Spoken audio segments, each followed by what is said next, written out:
মোৰ নাম হাবিলুদ্দিন নিৰক্ষৰ কবি ঘৰ মোৰ গুনিয়ালগুৰি জিলা বাৰপেটা অসম। মই এতিয়া আছোঁ আমিনগাঁও টু অবাইপুৰী ৰাজ্যিক ঘাইপথ কৰাৰ কোমৰ যেটো বেকিৰ দলং, এই বেকিৰ দলঙৰ ওপৰত মই আছোঁ।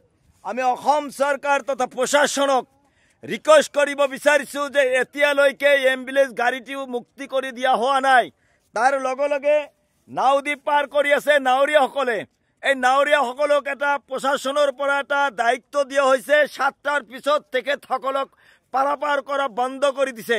মই অসম চৰকাৰৰ এজন নিৰক্ষৰ কবি হিচাপে অসম চৰকাৰক ৰিকুৱেষ্ট কৰিব বিচাৰিছোঁ যে নাৱৰীয়াসকলক যে 7টালৈকে টাইম কৰি দিয়া হৈছে, তাৰ পিছত যিসকলে মটৰ চাইকেল লৈ আহিব সেইসকল কেনেদৰে পাৰ হ'ব?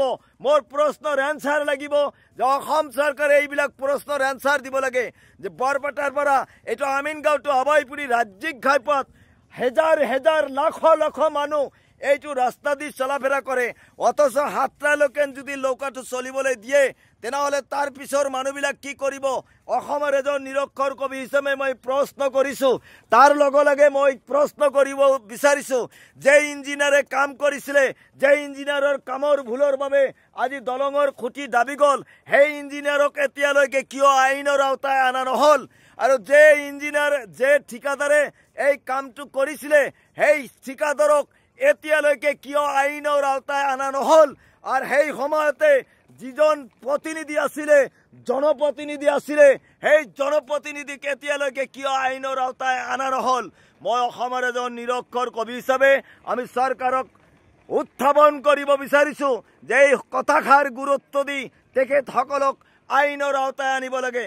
তাৰ লগে লগে আমি জনীয়া সমষ্টিৰ বিধায়ক ডক্টৰ হাফিজ ৰফিকুল ইছলাম চাহাবক মই ৰিকুৱেষ্ট কৰিব বিচাৰিছোঁ যে সন্মুখত যেতিয়া এছেম্বলি হ'ব, এই এছেম্বলিৰ ভিতৰত এই দলং লৈ জোৰদাৰভাৱে আপুনি প্ৰতিবাদ কৰিব লাগিব, কথাষাৰ উত্থাপন কৰিব লাগিব যে আমাৰ দলংখন কেতিয়া অসম চৰকাৰে মুকলি কৰি দিব।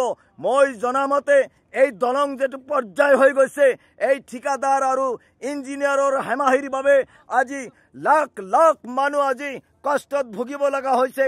সেইকাৰণে মই অসমৰ এজন নিৰক্ষৰ কবি হিচাপে চৰকাৰ তথা প্ৰশাসনক ক'ব বিচাৰিছোঁ যে অতি সোনকালে যিসকল মানুহৰ হেমাহিৰ বাবে আজি লাখে লাখে মানুহ আজি হাৰাশাস্তি হৈ আছে, সেইসকলক আইনৰ আওতায় আনি তেখেতসকলক তদন্ত কৰি আমাৰ নিজ বিচাৰটো লাগে বুলি মই অসমৰ এজন নিৰক্ষৰ কবি হিচাপে দাবী উত্থাপন কৰিছোঁ।